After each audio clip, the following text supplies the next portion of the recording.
आपने जो टिपिकल वाले क्वेश्चन करे ना कि this much amount of substance, या फिर एक 100 ग्राम का सैंपल है, उसके अंदर इतना ग्राम आयरन होता है, उसका 15 ग्राम लोगे तो कितने एटम्स है, इतने लेवल के क्वेश्चन बार बार अप्लाई नहीं होते। इस लेवल के क्वेश्चन की हमें बार बार जरूरत नहीं पड़ती। अगर मोल्स के बारे में स्पेसिफिकली आएगा तो टफ क्वेश्चन आ सकता है, बट ओवरऑल आगे वाले जो हमारे टॉपिक्स हैं जैसे इक्विवेलेंट मास हो गया और हमारे कंसंट्रेशन टर्म्स हो गए, वॉल्यूमेट्रिक एनालिसिस वाले, उसके अंदर हमें बेसिक मोल के फॉर्मूले की रिक्वायरमेंट होगी। तो एक बार मैं दोबारा से बता रहा हूँ, जिनका छूटा हुआ है या फिर जिन्होंने नहीं सुना था, कोई भी रीजन है, एक बार फटाफट से उस फॉर्मूले को नोट डाउन कर ले, क्योंकि मैंने एक बार बता दी कि ये फॉर्मूला ऐसा है कि इससे कोई क्वेश्चन ऐसा है ही नहीं जो सॉल्व ना हो सके, अनटिल एंड अनलेस वो यूनिटरी मेथड का हो।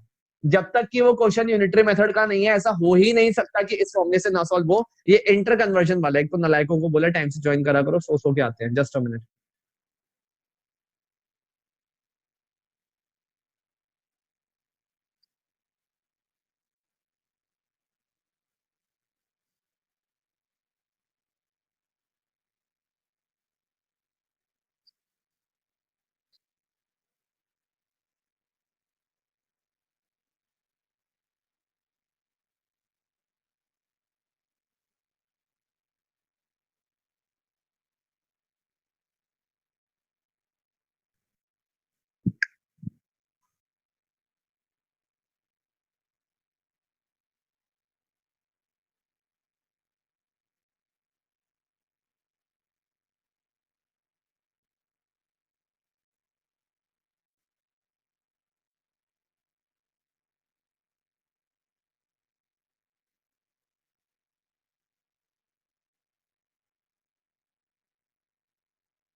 हाँ जी।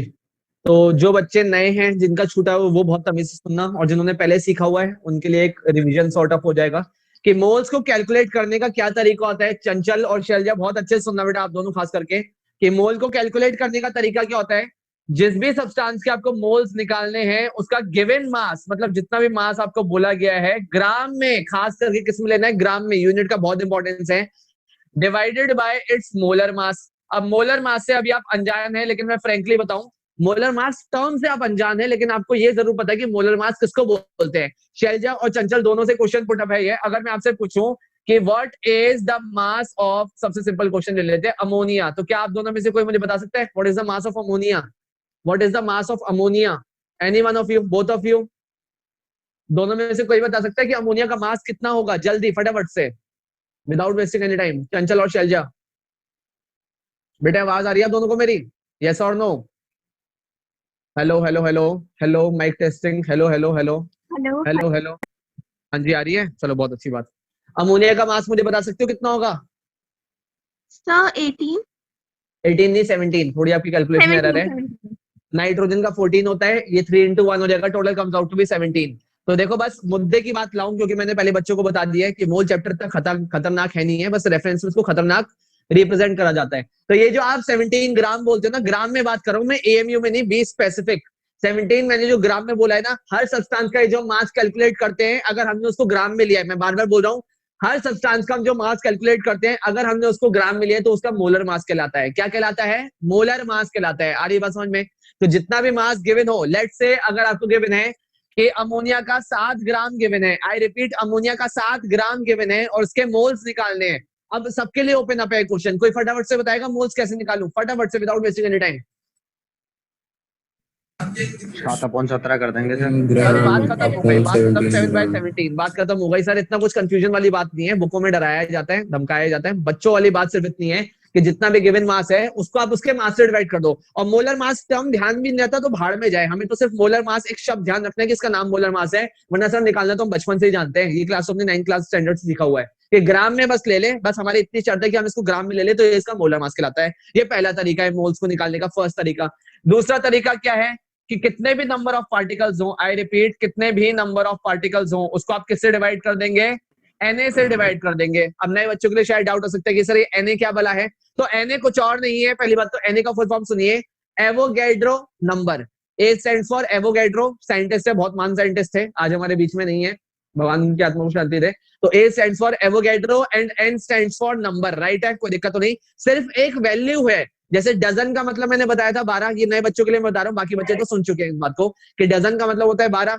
सेंचुरी का मतलब होता है 100, डिकेड का मतलब होता है 10। इसी तरीके से Na कुछ भी नहीं है, Na सिर्फ एक नंबर है जिसकी वैल्यू कितनी होती है 6.023। कई बुक इसको 10 to 6.023 बोलती हैं, 6.022 बोलते हैं, आप कुछ भी ले लो फर्क नहीं पड़ेगा। 10 to the power 23, बस इसमें गलती मत करना। मैं आपको 6.023 क्यों बोलता हूं, क्योंकि आप यहाँ पे 23 लोगे, यहाँ पे भी 23 आता है, तो रिलेट करने में चीजें आसान रहती हैं। दूसरा तरीका ये है कि कितने भी नंबर ऑफ पार्टिकल्स उसको आप Na से डिवाइड कर दो। और लास्ट मेथड किसके लिए अप्लाई होता है? क्या वो लास्ट वाला मेथड लिक्विड्स के लिए अप्लाई है? यस और नो जल्दी जवाब देंगे। क्या वो लिक्विड्स के लिए अप्लाइड है? हाँ या ना? No, sir. क्या वो सॉलिड्स के लिए No, sir. अप्लाइड है? जल्दी जवाब देंगे। क्या वो No, सॉलिड्स के लिए sir. अप्लाइड है? Only for gas. No sir, No, sir. Only for gases, only for gases. तो गैसेस के लिए यहाँ पे क्या करेंगे? गिवन वॉल्यूम जो भी होगी, क्या गिवन होगी? गिवन वॉल्यूम हमें लीटर में जितनी भी दे रखी होगी उसको हम कितने से डिवाइड कर देंगे? 22.4। शर्त क्या है कि सर पहली बात तो वॉल्यूम हमारी लीटर में होनी चाहिए और उसको हम कितने से डिवाइड कर देंगे? 22.4 से। तो इनमें से किसी भी तरीके से हम क्या कैलकुलेट कर सकते हैं? मोल कैलकुलेट कर सकते हैं। अब इसका डिस्कशन हाल फिलहाल में ये ड्रॉप कर रहा हूँ क्योंकि मोल ऑलरेडी मैं आपको डिटेल में बता चुका हूँ, और जिन बच्चों का छूट गया है उनको परेशान होने की जरूरत नहीं। कल सुबह ही यूट्यूब पे लेक्चर अपलोड हो रहा है बिल्कुल रिफाइंड फॉर्म में कि मोल्स कैसे कैलकुलेट करते हैं, फिर मोल्स के सारे एस्पेक्ट कितने होते हैं। तो जिनका छूट गया वो एक बार दोबारा रिकॉल कर सकते हैं। अब मैं इसको हटा रहा हूं और अब हम आ रहे हैं एक कॉमन टॉपिक पे, बिल्कुल एक कॉमन टॉपिक पे जो नए बच्चों के लिए, पुराने बच्चों के लिए, सबके लिए बराबर है, क्योंकि उसका मोल से या फिर पुरानी बातों से कोई बहुत ज्यादा रिलेशन नहीं है। मैं बार बार बोल रहा हूँ, जिनका जो छूट गया है उसके बारे में बिल्कुल बेफिक्र रहिए क्योंकि उसका रिविजन होता रहेगा, right.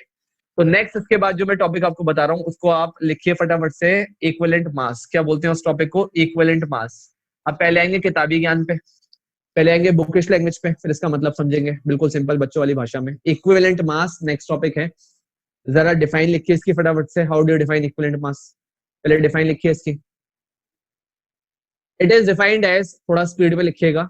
It is defined as, it is defined as that much amount of a substance, it is defined as that much amount of a substance, that much amount of a substance which combines with or displaces, which combines with or displaces directly or indirectly, which combines with or displaces directly or indirectly 1 gram by mass of hydrogen, 1 gram by mass of hydrogen,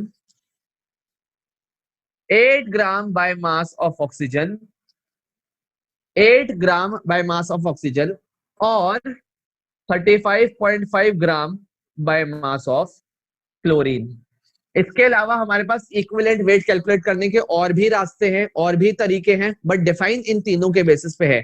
जिस तरीके से आप लोगों ने, मैंने बताया था कि रिलेटिव एटॉमिक मास के लिए हमने कार्बन को स्टैंडर्ड माना हुआ है, इसी तरीके से इक्विवेलेंट मास को हमने एक्सप्लेन करने के लिए 3 एलिमेंट्स को स्टैंडर्ड माना हुआ है। किनको? 3 एलिमेंट्स को।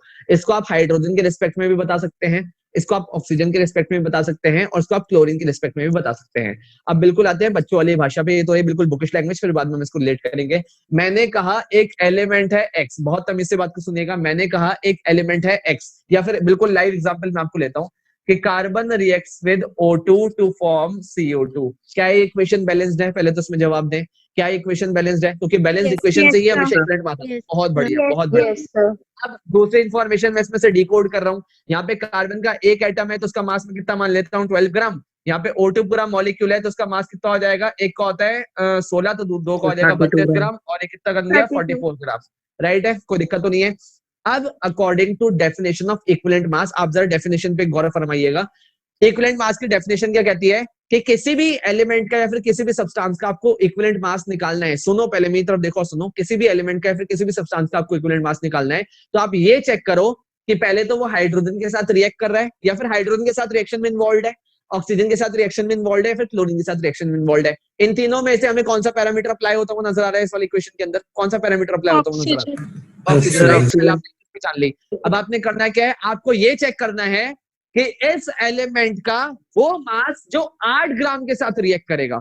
बात जरा समझना, यूनिटरी मेथड है, कोई नई बात नहीं है। इस एलिमेंट का वो मास जो ऑक्सीजन के, क्योंकि ऑक्सीजन के रिस्पेक्ट में हमने कितना मास लेना है, स्टैंडर्ड फिक्स है कि अगर ऑक्सीजन की बात आएगी तो 8 ग्राम के रिस्पेक्ट में चेक करेंगे, हाइड्रोजन की बात आएगी तो 1 ग्राम के रिस्पेक्ट में। और इसके पीछे के मैं आपको फंडामेंटल्स भी सिखाऊंगा। मैं आपको जनरली बताऊं, ये तो है किताबी ज्ञान, ये सिर्फ रटने वाले बच्चों के लिए है। असली सच्चाई वो बताऊंगा जो अगेन ब्रह्मास्त्र है, क्योंकि हर बार मैं आपको ब्रह्मास्त्र दूंगा लेकिन उसका प्रयोग करना आपको तमीज से आना चाहिए। यहाँ पे 8 ग्राम ही क्यों लिया सर? क्या ये आर्बिट्ररी वैल्यू है? क्या यहाँ पे 1 ग्राम ही क्यों लिया, यहाँ पे 35.5 ही क्यों लिया, उसके पीछे का रीजन सीखेंगे और आपको प्रो लेवल का खिलाड़ी भी बनाएंगे। बट अभी मुद्दे की बात क्या है, यहाँ पे रिएक्शन हो रही है ऑक्सीजन के साथ, और ऑक्सीजन के रिस्पेक्ट में हमें बताया गया कि इक्विवेलेंट मास को क्या बोलते हैं, कि ये एलिमेंट है, लेट इट बी एक्स, ये ऑक्सीजन के 8 ग्राम से कितना कंबाइन करेगा। अब आप यूनिटरी मेथड का प्रयोग करो, क्योंकि यूनिटरी मेथड मैंने सिखा सकता है, ये छोटी क्लास में सिखाई है, कि अगर 32 ग्राम ऑक्सीजन के साथ, बी आ गुड लिसनर, अगर 32 ग्राम के साथ इसका 12 ग्राम कंबाइन करा है, तो आप में से कोई ऐसा महारथी है जो मुझे बता सके कि 8 ग्राम के साथ इसका कितना कंबाइन करेगा? मुझे तो बेसिक कैलकुलेशन लग रही है ये। 3 ग्राम, कितना ग्राम कंबाइन करेगा? 3 ग्राम। कैसे निकाला सर? एक तो बच्चा होगा जो पहले वो पूरा एक्स इतने से इतना, इतने से इतना, मैं कहता हूँ अपनी ऑब्जर्वेशन स्ट्रॉन्ग करो। 32 का 8 ग्राम कितना टाइम्स होता है? 1/4। 32 का 8 ग्राम कितना होता है? 1/4। तो इसका भी कितना कर दो? 1/4, and 12/4 comes out to be 3 gram. तो इसके अंदर कार्बन का इक्विवेलेंट मास कितना हो गया? 3 ग्राम। बच्चों वाली बात, कितना ग्राम हो गया इसका इक्विवेलेंट मास? 3 ग्राम। पहले मैंने आपको ऑक्सीजन के रिस्पेक्ट में बताया, अभी मैं आपको तीनों के रिस्पेक्ट में सिखाऊंगा, बट स्टेप बाय स्टेप। अब एक हमने सीख लिया, तो इसके बेस पे मैं आपको डिफाइन रिलेट करवाना सिखाता हूँ कि इक्विवेलेंट मास का किताबी ज्ञान कहता है, it is defined as that much amount of a substance which combines with, क्योंकि दोनों पॉसिबिलिटी है, व्हिच कंबाइंस विद और डिस्प्लेसेस, क्योंकि डिस्प्लेसमेंट रिएक्शन हर बच्चा 10th स्टैंडर्ड में सीख के आए। डिस्प्लेसमेंट का मतलब एक एलिमेंट दूसरे वाले को, एक रिएक्टिव एलिमेंट दूसरे लेस रिएक्टिव एलिमेंट को डिस्प्लेस कर देता है। तो दो के केसेस में डिफाइन होती है, एग्जांपल कर करके हम अपने आप खिलाड़ी बन जाएंगे। It is defined as that much amount of a substance which combines with or displaces directly or indirectly, कैसे भी, directly या फिर indirectly। अब directly indirectly वर्ड कहाँ यूज आता है वो भी हम सीख जाएंगे। Directly और indirectly 1 gram by mass of hydrogen, 8 gram by mass of oxygen, या फिर 35.5 ग्राम ऑफ क्लोरीन। मतलब अगर कोई एलिमेंट 1 ग्राम हाइड्रोजन के साथ रिएक्ट करेगा तो वो उसका क्या कहलाएगा? Equivalent mass. लेट से मैंने यहाँ पे बोला कि एक एलिमेंट एक्स है जिसका जो भी अमाउंट प्रेजेंट है यहाँ पे, इसका लेट से मान लेते हैं, आपने वाई ग्राम माना, बहुत तमीज से बात को सुनना। ये एलिमेंट का नाम हो गया एक्स और इसका मास कितना है? वाई ग्राम। अगर इसका वाई ग्राम इसके 1 ग्राम के साथ रिएक्ट करता है, अगर इसका वाई ग्राम इसके 1 ग्राम के साथ रिएक्ट करता है, तो इसके बेसिस पे इसका इक्विवेलेंट मास कितना हो जाएगा? जल्दी बोलो, इसके बेसिस पे इसका इक्विवेलेंट मास कितना हो जाएगा? एनी वन ऑफ यू बता सकते हो कितना हो जाएगा इसका इक्विवेलेंट मास? अगर एक्स एक एलिमेंट है जिसका वाई ग्राम इसके 1 ग्राम के साथ रिएक्ट कर रहा है, तो इसका इक्विवेलेंट मास कितना हो जाएगा? एक्स का इक्विवेलेंट मास कितना हो जाएगा? वाई ग्राम। बता रही समझ में? कितना ग्राम हो जाएगा? वाई ग्राम। क्योंकि आपने क्या बोला है कि एलिमेंट का वो वजन, लेट से मैं एलिमेंट हूं, मैं अपने आप को एलिमेंट मान लेता हूं, मैं एलिमेंट हूं, मेरा वो मास जो हाइड्रोजन के 1 ग्राम के साथ रिएक्ट कर रहा होगा, ज्यादा के साथ कर रहा है तो यूनिटरी मेथड से 1 ग्राम के लिए निकाल लेंगे, लेकिन निकालना इन तीनों में से एक के पैरामीटर के बेसिस पे। ज्यादा के साथ कर रहा होगा तो 1 ग्राम के रिस्पेक्ट में निकाल लेंगे। मेरा वो वजन जो हाइड्रोजन के 1 ग्राम के साथ रिएक्ट कर रहा है वो मेरा इक्विवेलेंट मास कहलाएगा। मेरा वो वजन जो ऑक्सीजन के 8 ग्राम के साथ रिएक्ट कर रहा है वो मेरा इक्विवेलेंट मास कहलाएगा। मेरा वो वजन जो क्लोरीन के 35.5 ग्राम के साथ रिएक्ट कर रहा है वो मेरा इक्विवेलेंट मास कहलाएगा। क्या ये बात हमें समझ में आ गई? और क्या ये बात बहुत ही ज्यादा सिंपल थी? यस और नो में जवाब नहीं आया समझ में, तभी हम आगे बढ़ेंगे। राइट है? बढ़ू आगे? हाँ या ना में जवाब दें, यस और नो बोले तभी आगे बढ़ूंगा। बहुत बढ़िया, बहुत बढ़िया। चलो जी, अब आते हैं उन क्वेश्चंस पे जो बुक में है। उसके बाद मैं आपको सिखाऊंगा ट्रिक्स जो आपको 30 सेकंड में क्वेश्चन सॉल्व करने के लायक बनाएंगे। ये तो सिर्फ किताबी ज्ञान है और ये मेथड सिर्फ स्कूलिंग वाले बच्चे सीखते हैं। स्कूलिंग के लिए आपको ये अप्रोच आएगी, मैं आपको साफ बता रहा हूँ। स्कूलिंग के क्वेश्चंस के लिए आपको ये वाली अप्रोच आएगी, लेकिन कॉम्पिटिटिव प्रोफाइल में इससे ऊपर वाली अप्रोच आती है जो आपको मात्र 30 या फिर उससे भी कम बोलूं फ्रेंकली 15 सेकंड के अंदर क्वेश्चन सॉल्व करने में हेल्प करेगी। लिखो जरा एक क्वेश्चन लिखो इस बेसिस पे, ठीक है? लिखो 1.4 gram of a metal, 1.4 gram of a metal when heated in a current of oxygen, 1.4 gram of a metal when heated in a current of oxygen gave 1.93 gram of the metal oxide, gave 1.93 gram of metal oxide। Right है? कोई दिक्कत तो नहीं? Calculate the equivalent weight of metal, calculate the equivalent weight of metal. हमें बता नहीं रखा कि क्या गिवन है कि 1.4 gram of metal when heated with, element का नाम नहीं दे रखा क्योंकि इससे क्वेश्चन हमारा हो जाएगा, इतनी इंफॉर्मेशन काफी है। 1.4 gram of metal when heated in a current of oxygen give 1.93 gram of metal oxide.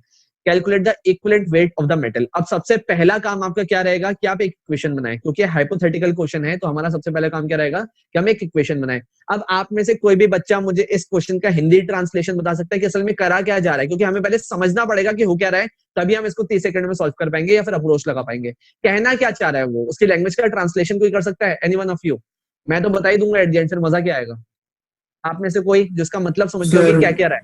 हाँ सर 1.4 ग्राम मेटल O2 के साथ रिएक्ट कर रहा है, जिससे 1.93 ग्राम MO2 बन रही है मेटल। MO2 हमें नहीं पता, देखो सीधी सी बात, हमें ही नहीं पता MO2 बनेगा या फिर MO बनेगा, क्योंकि कुछ ऑक्साइड्स का फॉर्मूला होता है M2O, किसी ऑक्साइड का फॉर्मूला होता है MO, राइट है, इस बात से एग्री करोगे। मेटल ऑक्साइड का यस फॉर्मूला सर। वेरी करता है, तो मैंने इस बात को जनरलाइज करने के लिए क्या लिखा, metal reacts with oxygen to form metal oxide, right है, कोई दिक्कत तो नहीं, मेटल ऑक्सीजन के साथ रिएक्ट कर रहा है, मेटल ऑक्साइड बन रहा है। अब उसने बोला क्या, कितना ग्राम उसने मेटल हमें बोला क्या है, 1.40 ग्राम, 1.40 ग्राम हमने मेटल लिया है, इक्वेशन लिख ली पहले मैंने, और मेटल ऑक्साइड कितनी बन रही है, 1.93 ग्राम। क्या law of conservation of mass का नाम सुना हुआ है सबने, क्या law of conservation of mass का आपने यस नाम Yes, सुना सर। हुआ sir. है, क्योंकि ये बहुत बच्चों वाली बात है। Law of conservation of mass हमें लोअर स्टैंडर्ड में सिखाता था कि रिएक्टेंट्स का टोटल वजन प्रोडक्ट्स के टोटल वजन के बराबर होगा। Law of conservation of mass क्या कहता है कि सर रिएक्टेंट्स का टोटल वजन प्रोडक्ट्स के टोटल वजन के बराबर होगा, क्योंकि रेडियोएक्टिव इक्वेशंस आपके सिलेबस में नहीं है। ये जो law of conservation of mass है ये रेडियोएक्टिव इक्वेशंस में अप्लाई नहीं होता, बट हमारे सिलेबस में रेडियोएक्टिव इक्वेशंस नहीं है। तो 1.40 ग्राम ये है, 1.93 ग्राम ये है, तो आप में से कोई बता सकते हैं ऑक्सीजन कितना रिएक्ट करा होगा, ऑक्सीजन कितना रिएक्ट करा होगा, 53 0.53 ग्राम. 0.53 0.5 0.53 ग्राम। तो बस अब कुछ नहीं करना, इतना डिकोड कर लिया, अब लगा दो इक्विवेलेंट मास की डेफिनेशन कि 1.40 ग्राम के साथ 0.53 रिएक्ट कर रहा है, तो 8 ग्राम के साथ इसका कितना ग्राम रिएक्ट करेगा, क्या आप बता सकते हैं आंसर। यूनिटरी मेथड है, कुछ नहीं है, हो गया खत्म, इसका इक्विवेलेंट मास आ गया। 0.53 के साथ इतना रिएक्ट कर रहा है, तो 8 ग्राम के साथ कितना रिएक्ट करेगा, क्योंकि 8 ग्राम के रिस्पेक्ट में हमें निकालना है जब भी ऑक्सीजन की बात आएगी। करो सॉल्व, बताओ, वही आपका फाइनल आंसर हो जाएगा। चाहो तो अभी यंत्र का प्रयोग कर लो। आईएससी बोर्ड में कैलकुलेटर अलाउड है, तो जो आईएससी बच्चे हैं और वो स्कूलिंग के लिए ट्राई कर रहे हैं तो कैलकुलेटर का इस्तेमाल कर सकते हैं कि 0.53 के साथ कितना करा है, तो 8 ग्राम के साथ कितना रिएक्ट करेगा, वो ही इसका इक्विवेलेंट मास कहलाएगा। आंसर मैं आपको बता दूंगा, आप पहले अपना आंसर बोलो, फिर चेक करते हैं आपका आंसर सही है या फिर गलत है। अप्रोच तो बहुत बच्चों वाली है। बोलो भैया, आंसर बोलो, जिसका भी आ जाए।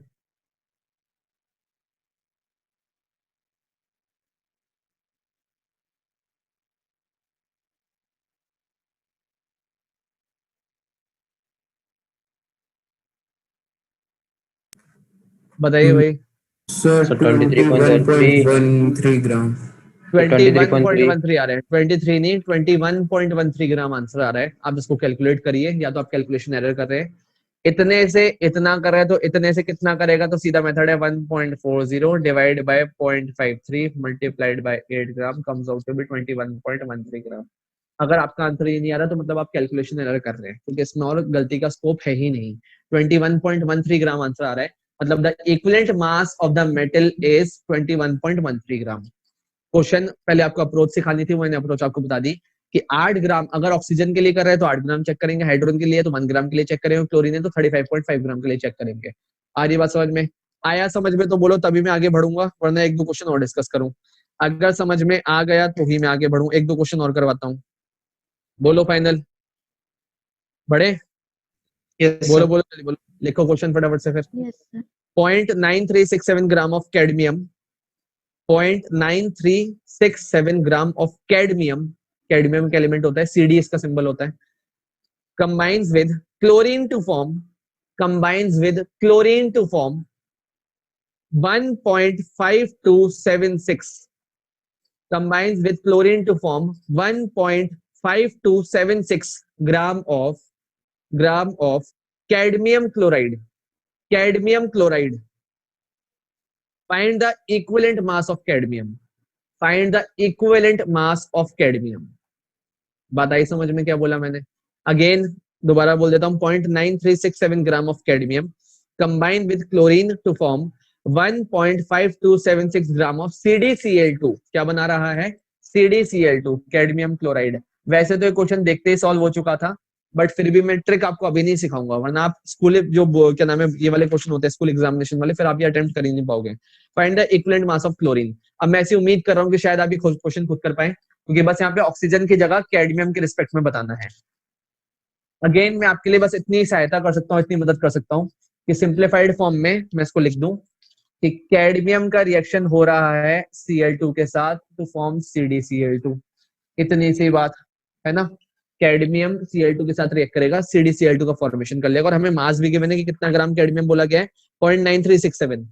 कैडमियम का मास बोला गया है 0.9367 ग्राम, और कैडमियम क्लोराइड कितना बन रहा है, 1.5276।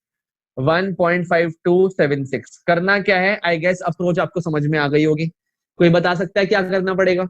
आप में से कोई बच्चा बता सकता है क्या करना पड़ेगा? क्या करें? Any guesses? बोलो बोलो जल्दी बोलो। गर्ल्स में से कोई कुछ बोले? अरमान तो आंसर दे रहा है, एक दो बच्चे आंसर दे रहे हैं, बाकी बच्चे जवाब दे। चंचल और नताशा, शैलजा, शिवम, वैभवी। फाइंड करेंगे। पहले क्लोरीन फाइंड करेंगे, कैसे फाइंड आउट करूं बोलो? सब माइनस कर दो। 1.5276 माइनस 0.9367, इससे क्लोरीन का मास आ जाएगा। अब लेट से मैंने बोला यहाँ से क्लोरीन का मास आ रहा है x ग्राम, मुझे नहीं पता, वो कैलकुलेट कर लेंगे।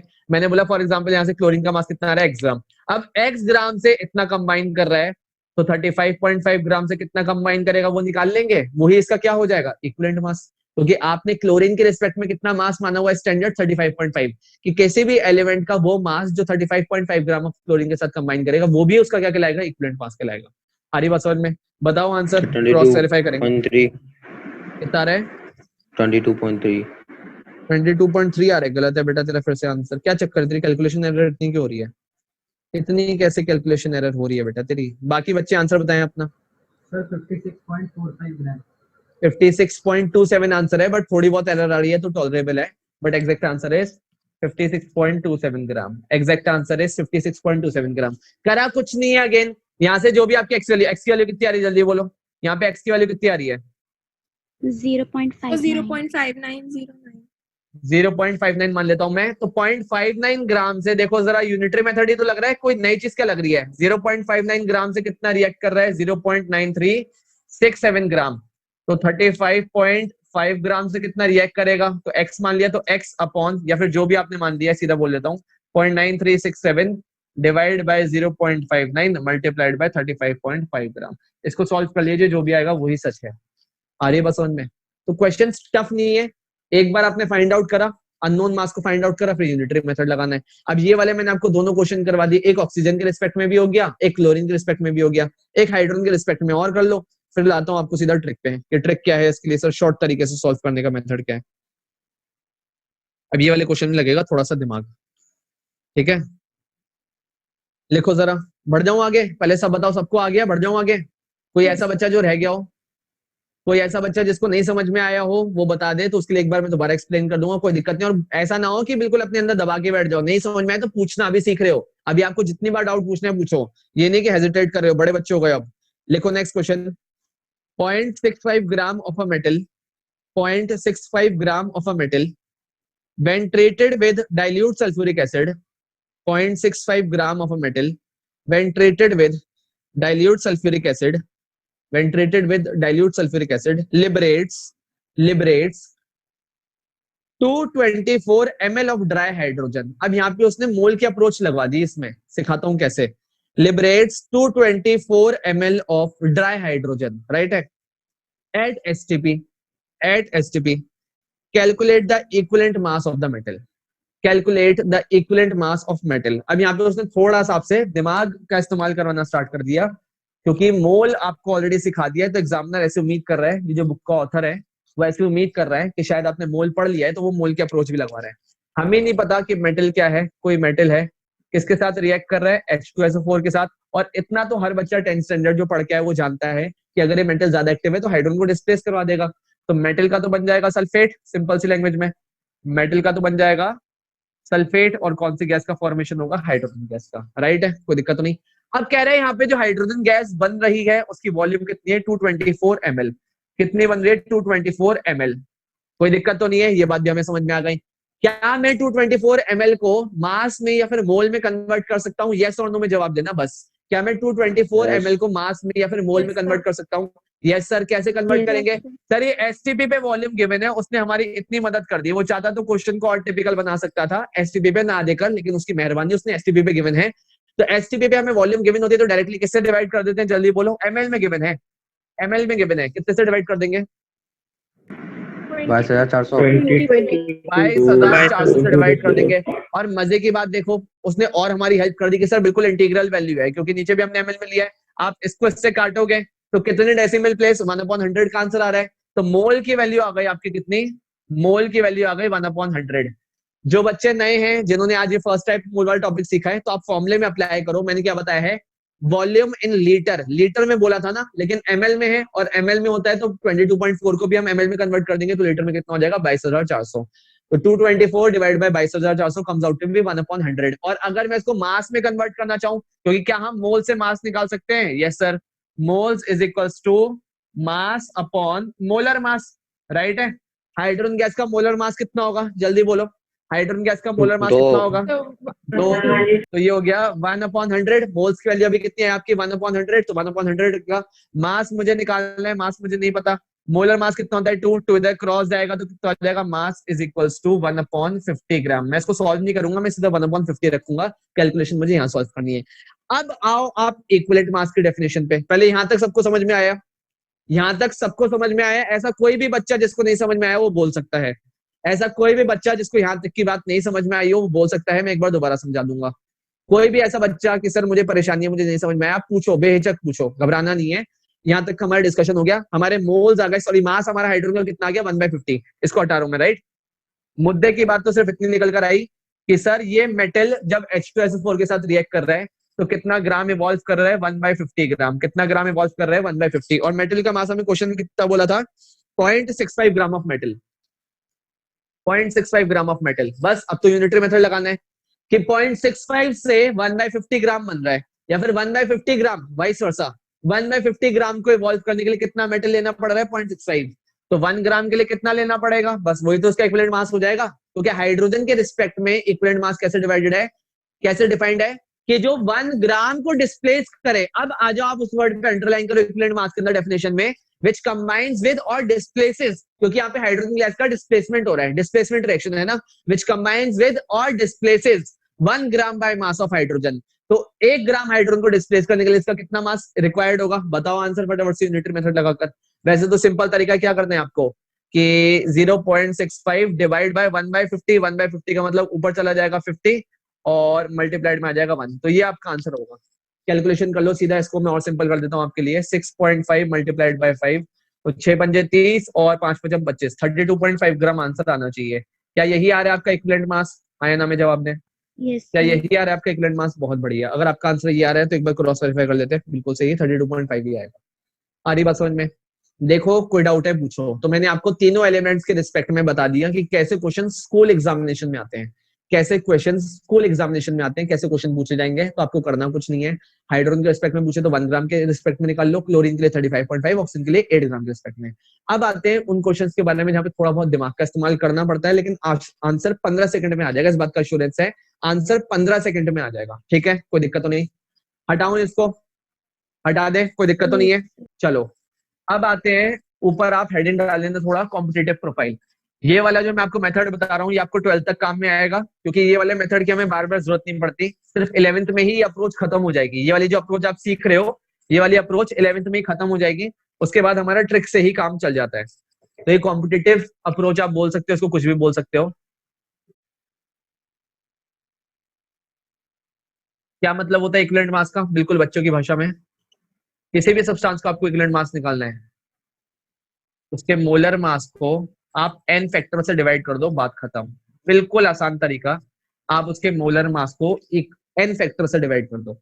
सर मोलर मास तो ठीक है, मोलर मास तो हमें पता है कि सर वो जोड़कर आ जाता है, वो मोलर मास है। n फैक्टर क्या बोला है, तो n फैक्टर का मतलब है टोटल नंबर ऑफ, लिखो जरा n factor, n factor is equals to total number of electrons exchange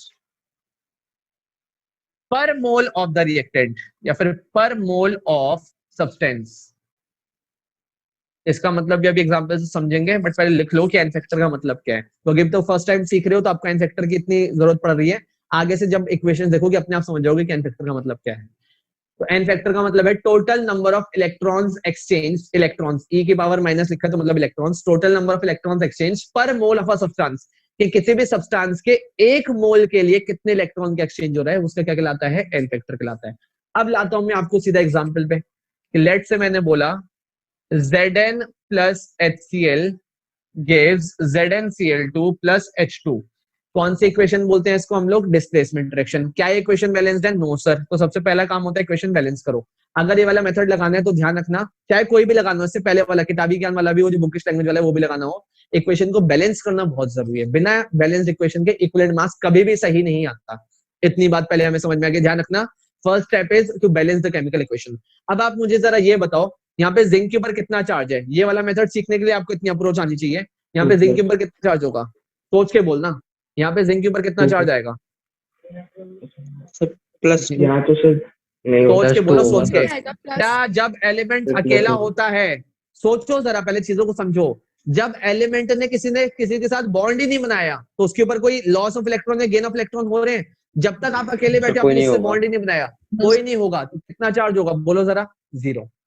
ये बात आपको पता होनी चाहिए। वैसे बात बहुत बड़ी बात नहीं है, 10th स्टैंडर्ड में बता दिया था, फिर भी अगर आपके दिमाग से स्किप हो गए दोबारा बता दूं। भाई चार्ज कब आता है? थोड़ा दिमाग को डाइवर्सिफाई करो। चार्ज कब आता है? जब इलेक्ट्रॉन्स का लॉस हो या फिर इलेक्ट्रॉन का गेन हो। और इलेक्ट्रॉन्स का लॉस या फिर गेन कब होगा? जब आप किसी के साथ रिएक्ट करोगे तभी तो होगा। भाई बैठे बैठे तो चार्ज आ नहीं जाएगा। जब आप किसी के साथ रिएक्ट करोगे, जब तक एलिमेंट अकेला बैठा हो तो उसके ऊपर कोई चार्ज नहीं होता, until and unless mentioned। अब ये बताओ, यहाँ पे इसके ऊपर कितना चार्ज प्रेजेंट होगा? यहाँ पे जिंक के ऊपर कितना चार्ज होगा? अब यहाँ पे चार्ज होगा +2 चार्ज प्रेजेंट। राइट है, कोई दिक्कत तो नहीं है। इक्वेशन ये बैलेंस्ड है, मतलब जिंक 0 से +2 में जा रहा है। 0 से +2 में जा रहा है तो कितने इलेक्ट्रॉन का लॉस कर रहा है? जिंक का 1 मोल, क्योंकि आगे कोफिशिएंट 1 है, इस बात पे जरा गौर फरमाना। जिंक का यहाँ पे कोफिशिएंट 1 है, क्वेश्चन लिखा हो तो बाय डिफॉल्ट कोफिशिएंट 1 है। तो इसका 1 मोल कितने इलेक्ट्रॉन्स का एक्सचेंज कर रहा है, बता सकते हो? कितने इलेक्ट्रॉन्स का लॉस कर रहा है? अबे 0 से +2 में जाने का मतलब कितने इलेक्ट्रॉन्स का लॉस हो रहा है? 2 ही तो इलेक्ट्रॉन का लॉस हो रहा है। बात समझ में आती है? सोच समझ के बोलना। क्या ये बात समझ में आती है? भाई loss of electron, gain of electron कैसे पहचानते हैं? कि अगर आपने ओवरऑल एटम के ऊपर जब तक कोई चार्ज नहीं है वो न्यूट्रल होता है, मतलब प्रोटॉन्स का नंबर और इलेक्ट्रॉन्स का नंबर बराबर है। ये इलेक्ट्रॉन्स वाला हाथ है, ये प्रोटॉन्स वाला हाथ है, दोनों का नंबर बराबर है। जैसे ही आपने इलेक्ट्रॉन्स लूज करे तो कौन डोमिनेट करना स्टार्ट कर देंगे? प्रोटॉन्स, और पॉजिटिव चार्ज आ जाएगा। तो +2 चार्ज आया मतलब कितने इलेक्ट्रॉन्स लूज करे? 2 इलेक्ट्रॉन्स लूज करे। तो इसके लिए एन फैक्टर इसका कितना हो जाएगा? 2। एन फैक्टर कितना हो जाएगा इसका? 2। बिल्कुल बेसिक लैंग्वेज में बता रहा हूँ, अभी टाइम लगेगा सीखने में, लेकिन एक बार सीख गए तो 15 सेकंड में आंसर तैयार। बैलेंस इक्वेशन है, आगे कोफिशिएंट 1 है, क्योंकि कितने के लिए निकालना होता है, मुद्दे की बात क्या है? पर मोल। पर मोल का मतलब 1 मोल के लिए निकालते हैं। तो इसका 1 मोल, जिंक का 1 मोल या फिर एक मॉलिक्यूल बोल लो, अभी चंचल और जो शैलजा है उन्होंने सीखा नहीं है मोल इतना। तो इसके 1 मोल कितने इलेक्ट्रॉन्स का लूज कर रहा है? एक मॉलिक्यूल या फिर एक एटम कितने इलेक्ट्रॉन्स का लॉस कर रहा है? 2 इलेक्ट्रॉन्स का। तो इसका एन फैक्टर कितना हो गया? 2। तो आप कुछ मत करो, अगर आपको जिंक का इक्विवेलेंट मास निकालना है। जिंक का मोलर मास मैं आपको बताता हूँ 65 ग्राम हो रहा है। 65 ग्राम को 2 से डिवाइड कर दो, कितना आ जाएगा? 32.5 ग्राम। अब आप चाहो तो कोई भी क्वेश्चन ऐसा है उसमें ट्राई कर लेना, क्योंकि यहाँ पे क्लोरीन वाला मेथड भी अप्लाई हो सकता है कि क्लोरीन के साथ कितना रिएक्ट करे, वो वाला मेथड अप्लाई कर लो, तब भी आंसर ये आएगा। तब भी आंसर यही आएगा। आ रही है बात समझ में? ये होता है बिल्कुल शॉर्ट तरीका, बिल्कुल शॉर्ट तरीका। ये बुक में लिखा हुआ नहीं मिलेगा। ये वाला जो मेथड मैंने आपको बताया, ये बुक में लिखा हुआ नहीं मिलता कि एन फैक्टर से डिवाइड कर दो। एन फैक्टर का मतलब है कि 1 मोल ऑफ सब्सटेंस के लिए कितने इलेक्ट्रॉन्स का एक्सचेंज हो रहा है। बस अगर आपने ये चीज पकड़ ली कि कितने इलेक्ट्रॉन्स का एक्सचेंज हो रहा है पर मोल ऑफ इलेक्ट्रॉन, पर मोल ऑफ सब्सटेंस के लिए, तो उससे डायरेक्टली आपका इक्विवेलेंट मास आ जाएगा। आपको इतनी जद्दोजहद नहीं करनी पड़ेगी, उतनी कैलकुलेशन नहीं, सीधा उसका मोलर मास तो में रटा पड़ा होता है, एन फैक्टर से डिवाइड कर दो। अब एक मैं आपसे क्वेश्चन पूछूं, सोच समझ के जवाब देना। मैंने बोला फॉर एग्जाम्पल H2SO4 का इक्विवेलेंट मास बताना है। एक और तरीका बता दो, एक काम करो, पहले मीटिंग स्विच करो, एक और तरीका बताता हूँ और सिंपल, हटा दूं उसको।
काव्या फर्स्ट मीटिंग में थे?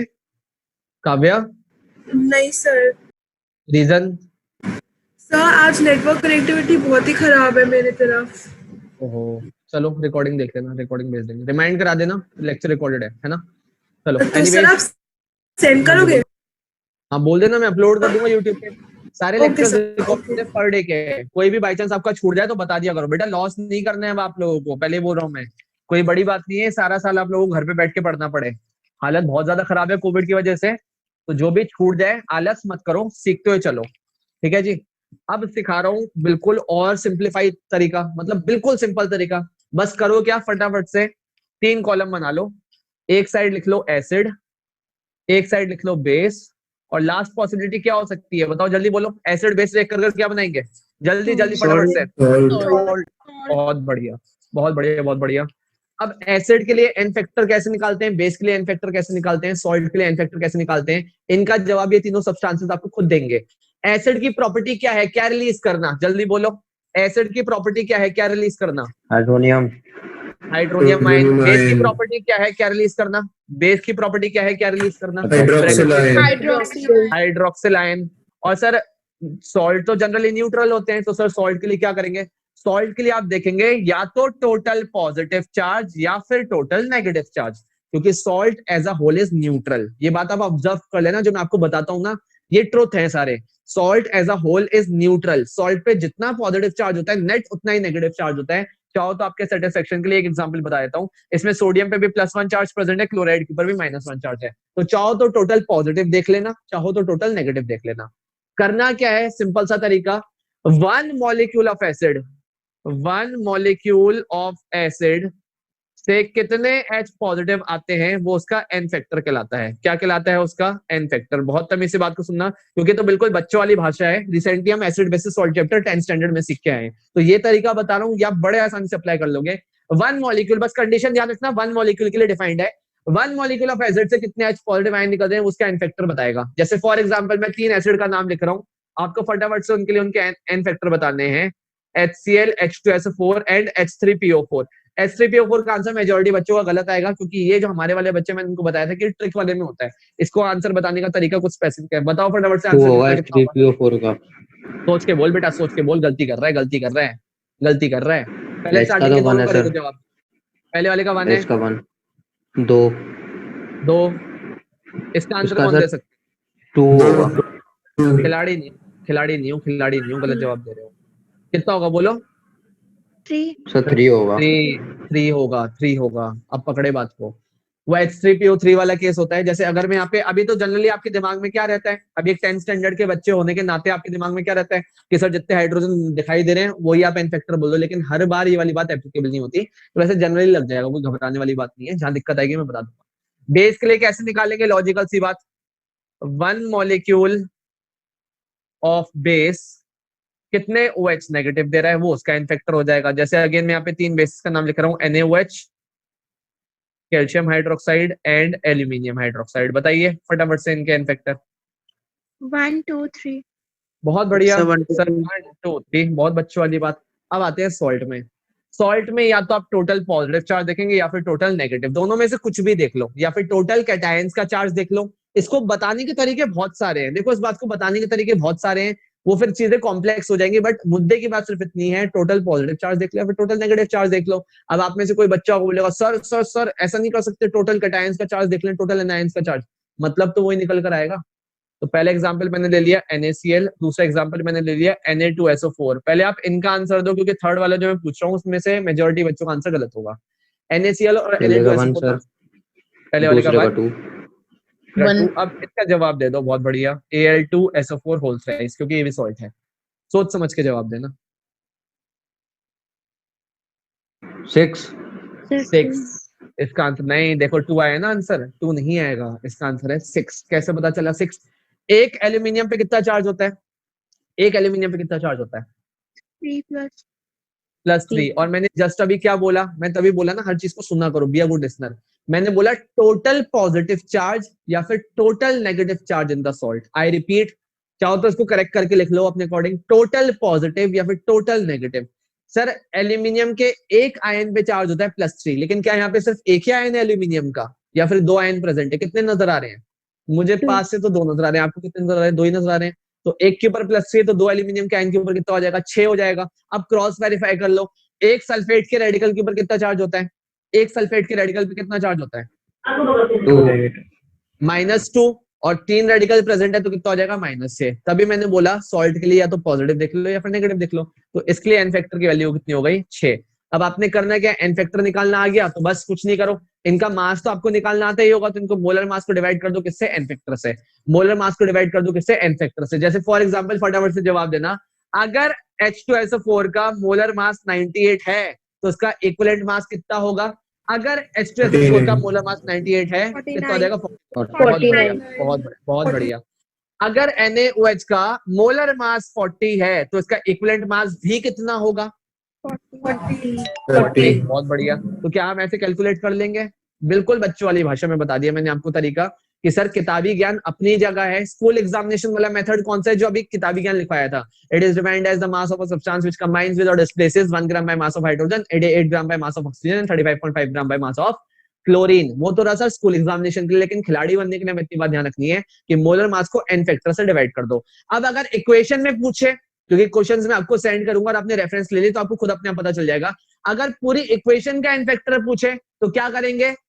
जो टोटल नंबर ऑफ कितने इलेक्ट्रॉन्स का एक्सचेंज हो रहा है वो चेक कर लो। जिस भी सब्सटेंस का निकालने को कह रहा है, पहली बात तो उसके एक मोल के लिए कितने इलेक्ट्रॉन्स का एक्सचेंज करने को बोल रहा है वो देख लो। और अगर किसी सब्सटेंस का ही एन फैक्टर निकालने को बोले, किसी सब्सटेंस का इक्विवेलेंट वेट निकालने को बोले, तो बस कुछ नहीं करना, मोलर मास तो हम कैलकुलेट कर ही लेते हैं जोड़कर, उसको उसके एन फैक्टर से आप डिवाइड कर दो। या तो वो सॉल्ट होगा, या फिर वो बेस होगा, या फिर क्या होगा? आपका एसिड होगा। इन तीनों में से एक कैटेगरी में फॉल कर रहा होगा, इसके अलावा वो और कुछ हो ही नहीं सकता। जैसे मैं आपको 2-3 क्वेश्चन करवा देता हूँ, आपका थोड़ा कॉन्फिडेंस बूस्ट अप हो जाएगा, फिर आप थोड़े क्वेश्चन और करने के लायक हो जाएंगे, है ना। और भी तरीके हैं इक्विवेलेंट मास के, बुक में 1-2 तरीके और दे रखे होते हैं, सब सिखा दूंगा but step by step. Newton कौन कौन यूज कर रहा है केमिस्ट्री के लिए? न्यूटन कौन कौन यूज कर रहा है? क्योंकि मैंने बताया था आईएससी में न्यूटन ही चलती है स्टैंडर्ड, आईएससी बोर्ड में न्यूटन ही चलती है।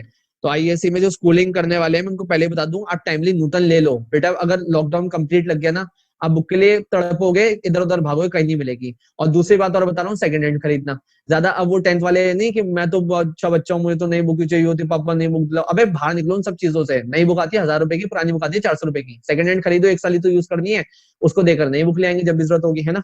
तो बुक अगर चाहिए तो टाइमली ले लो, मानव वाला बेचता है सेकंड हैंड, वहां से जाकर आप ले लीजिए, या फिर जहां से भी आपके घर के आसपास कहीं पे भी सेकंड हैंड मिलती हो। राइट है। इक्विवेलेंट वेट के क्वेश्चन करवा दूं? चलो जरा अब देखो, यहाँ पे आएगा एक स्कूल वाला बच्चा, हार्ड वर्किंग बच्चा, एक आएगा स्मार्ट वर्किंग बच्चा। लिखना जरा क्वेश्चन फटाफट से। A sample of zinc oxide contains, a sample of zinc oxide contains 80.25% of zinc. Newton का क्वेश्चन नंबर 1.45 है, जिनके पास बुक है वो देख ले, है ना। मैं क्वेश्चन भी बता दे रहा हूँ कौन सा है। A sample of zinc contains 80.25% of zinc. Calculate the equivalent mass of zinc. Calculate the equivalent mass of zinc. अब मैं आपको सीधा सीधा बता दे रहा हूं कि जिंक का मोलर मास होता है 65। अब एक होगा बहुत ओबीडियंट बच्चा, बहुत ही ज्यादा मतलब ना हार्ड वर्किंग वाला बच्चा, वो पहले क्या बोलेगा कि सर ने बोला है कि जिंक ऑक्साइड के अंदर ऑक्सीजन का परसेंटेज कितना है? 80.25। बात को बहुत तमीज से सुनना, या फिर इसको हटाकर मैं पूरे को एलेबोरेट करके समझाता हूँ कि 2 तरीके हैं। कॉम्पिटिटिव प्रोफाइल में कौन सा तरीका लगाना है और स्कूल प्रोफाइल में कौन सा तरीका लगाना है। तो पहले आपने बोला जिंक ऑक्साइड किससे मिलकर बना है? जिंक और ऑक्सीजन से मिलकर बना हुआ है, बिल्कुल बच्चों वाली भाषा में। तो आपने बोला जिंक ऑक्साइड के अंदर कितना परसेंट ऑक्सीजन होता है? 80.25%। इस बात का मतलब क्या हो गया कि 100 gram of zinc oxide contains how much gram of oxygen? कोई बताएगा? या फिर how much gram of zinc? How much gram of zinc? Oxygen या जिंक किसी का भी बता दो, दोनों में से एक का बता दो, दूसरा अपने आप निकल जाएगा। 19.75 gram of zinc. 80.25 gram of zinc, यही मतलब निकल कर आया। क्योंकि मैंने आंसर पढ़ा नहीं ढंग से कि जिंक का परसेंटेज दे रखा है, क्योंकि आंसर तो मेरे दिमाग में पहले से ही है। आंसर तो सर 5 सेकंड में आ चुका था। मैं फ्रेंकली आपको बताऊं, आप भी अपने आप निकालोगे, आंसर तो 5 सेकंड में आ चुका है कि 100 ग्राम। इसका परसेंटेज का मतलब क्या होगा कि सर अगर 100 ग्राम जिंक ऑक्साइड लेते हैं तो उसके अंदर 80.25 ग्राम किसका प्रेजेंट होता है? जिंक का। राइट है, कोई दिक्कत तो नहीं है। अब ऑक्सीजन का मास कितना होगा? ऑक्सीजन का मास कितना होगा सर? अगर ये 80 होता तो पूरा 20 आ जाता, बट ये आ जाएगा 19.75। यहाँ पे भी हमें कैलकुलेशन फास्ट करनी आनी चाहिए थोड़ी कि सर अगर ये 80 होता तो लॉजिकल बात ये 20 होता, ये 80 में 25 बढ़ गया तो ये 20 में 25 कम हो गया। ऐसी कैलकुलेशन पास करी जाती है। ये 80 में 25 बढ़ गया तो ये 20 में 25 कम हो गया। अब दिमाग लगाते हैं, ऑक्सीजन हो गया, दिमाग लगाओ जरा, कौन सा वाला अप्रोच लग रही है? जो किताबी ज्ञान बताया उसमें कौन सी अप्रोच लग रही है? हाइड्रोजन वाली, ऑक्सीजन वाली, क्लोरीन वाली, कौन सी अप्रोच लग रही है? ऑक्सीजन। ऑक्सीजन। ऑक्सीजन वाली। Sir 19.7 gram of oxygen combine कर रहा है 80.25 ग्राम ऑफ जिंक के साथ, राइट है? तो 8 ग्राम ऑफ ऑक्सीजन के साथ कितना कंबाइन करेगा? आंसर जो भी आएगा, एक बच्चा तो वो है ये, या फिर एक बच्चा नहीं, वो सारे बच्चे जो स्कूल एग्जामिनेशन के लिए अप्लाई करते हैं। अब बात आती है कि सर अगर हमें कंपटीशन के लिए बताने की what is the equivalent mass of zinc, तो ये अप्रोच तो गई भाड़ में, ये स्कूलिंग वाले बच्चे करते हैं। आपको मैंने सीधा बता दिया कि जिंक का एटॉमिक मास होता है 65। मैंने आपको क्या बताया? जिंक का एटॉमिक मास होता है 65। अब आपको कुछ नहीं करना था, बस मुझे ये बता दो जिंक ऑक्साइड में जिंक के ऊपर चार्ज कितना होगा। इतना जानते हो तो खेलना जानते हो, जिंक ऑक्साइड में जिंक के ऊपर कितना चार्ज होगा? अबे जिंक के रेडिकल बता दो, जिंक के रेडिकल पे कितना चार्ज होता है? +2 +2 प्रेजेंट होता है, Zn+2 होता है। तो कुछ नहीं करना, इसका मोलर मास जस्ट अभी मैंने आपको जिंक का कितना बताया था कि जिंक का एटॉमिक मास है 65, 2 से डिवाइड कर दो, आंसर कितना आ जाएगा? 32.5 ग्राम। चाहो तो इससे भी चेक कर लो, 32.5 आएगा। वहां से तो डायरेक्टली 5 सेकंड में आंसर तैयार बैठा था। तो ये फर्क होता है एक स्कूलिंग वाले बच्चे में और एक कॉम्पिटिटिव प्रोफाइल वाले बच्चे में। दोनों अप्रोच में आपको बता रहा हूँ, आप स्कूल के लिए भी तैयार हैं, आप कॉम्पिटिटिव प्रोफाइल के लिए भी तैयार हैं। आ रही बात समझ में? यहाँ से एक्स बताना, एक्स कितना आ रहा है? एक्स बता दो फॉर्मेलिटी के लिए कितना आ रहा है? करो, कैलकुलेटर का इस्तेमाल करो, क्या दिक्कत है? बताओ कितना आ रहा है? आईएससी वाले को तो कैलकुलेटर लाउड है स्कूल में, बताओ कितना आ रहा है? जल्दी हाँ बताओ। सर 32.5। आएगा ही बेटा, आएगा ही, आएगा ही, आना ही था इसको, इसको 32.5 आना ही था। बात आ रही है समझ में? कुछ नहीं करना, ऐसे भी बता दिया और 5 सेकंड वाला मेथड भी बता दिया। कुछ नहीं करना, बस रेडिकल्स पहचानते हो, चार्ज निकालना जानते हो तो खेलना जानते हो कि सर जिंक का एटॉमिक मास कितना हो गया? 65, चार्ज इसके ऊपर 2 प्रेजेंट है, 65/2 32.5 ही आना था। और ये बात आप किसी भी क्वेश्चन में अप्लाई कर लेना, किसी भी क्वेश्चन में, हर क्वेश्चन के अंदर ट्रिक अप्लाई होती है, ठीक है? तो यही सब सिखाया जाता है, जिसके लिए साल भर के 1.5 2 लाख रुपए लेते हैं कॉम्पिटेटिव कोचिंग वाले। होता कुछ नहीं है, स्कूल की पढ़ाई होती है, बस 2-3 बातें एक्स्ट्रा सिखानी होती है, उसके एक्स्ट्रा फीस चार्ज हो जाती है। उसको आप वैल्यू करो, सीखो, क्वेश्चंस अप्लाई करना। मैं आपके साथ शेयर करूंगा जिन बच्चों का छूट गया है रिकॉर्डिंग। देखो कल सुबह यूट्यूब पे एक फ्रेश लेक्चर अपलोड होगा, जो अभी हमारा लाइव सेशन चल रहा है ये भी मैं अपलोड कर दूंगा, और जो मैंने पूरी वन गो वाली वीडियो बनाई है वो भी मैं अपलोड कर दूंगा। तो जिनका छूट गया है वो वन गो वाली भी देख सकते हैं, और जिनके लाइव सेशन वाले देखने वो भी देख सकते हैं। तो सीबीएसई वाले बच्चे कैलकुलेशन कैसे करेंगे? मेहनत से, मेहनत से। लेकिन एक बात ध्यान रखना, सीबीएसई वाले बच्चों को फायदा मिलता है कॉम्पिटेटिव प्रोफाइल में, आईएससी वालों को नहीं मिलता। क्यों नहीं मिलता? क्योंकि आईएससी वाले बच्चे बेचारे कैलकुलेटर के मोहताज हो जाते हैं। सीबीएसई वाले बच्चे को पता है कि मुझे स्कूल एग्जामिनेशन में कैलकुलेटर नहीं मिलना, तो अपनी कैलकुलेशन फास्ट करने में फोकस करता है। और क्योंकि नीट में और जेई में दोनों में ही कैलकुलेटर अलाउड नहीं है, तो एट द एंड तो आपको बिना कैलकुलेटर के सॉल्व करना है। तो इसलिए आपको थोड़ी कोशिश करो, जहां तक कैलकुलेटर अवॉइड कर सकते हो करो, जहां तक अवॉइड कर सकते हो। बिल्कुल मत छुओ, मैं तो साफ बोलूंगा, बिल्कुल मत छुओ। अभी मैं आपको क्यों यूज करने को बोलता हूँ? क्योंकि हमें क्लास का टाइम बचाना है। लेकिन आप जब खुद प्रैक्टिस करो, कैलकुलेटर बिल्कुल अवॉइड करो, तभी आप कॉम्पिटेटिव प्रोफाइल में सीख पाओगे। अरे बस समझ में? यहाँ तक के मैं क्वेश्चन शेयर करूंगा, ट्राई करना। और जिनके मोल के क्वेश्चन बचे हैं, मोल के क्वेश्चन भी ट्राई करें। डिस्कशन जरूर होगा, ये मत सोचना कि डिस्कशन नहीं होगा, डिस्कशन जरूर होगा। लेकिन हम आराम आराम से आगे बढ़ेंगे, सीख सीख के आगे बढ़ेंगे। चैप्टर ज्यादा नहीं है पूरी केमिस्ट्री में, कुल मिलाकर 14 चैप्टर हैं। 14 में से मेजर चैप्टर 7 हैं, 5 चैप्टर वो वाले हैं जो 12th में काम में नहीं आते, कॉम्पिटेटिव प्रोफाइल में उनका वेटेज भी कम है। 14 में से टोटल चैप्टर अगर मैं लास्ट वाले 1-2 हटा दूं तो मैक्सिमम टू मैक्सिमम 9 चैप्टर काम के होंगे, 2 को भी और इंक्लूड कर लेता हूँ। तो 9 चैप्टर के ऊपर हमें सबसे ज्यादा फोकस करना है, बाकी वाले चैप्टर हम सीखते हुए चलेंगे आराम से, ठीक है जी।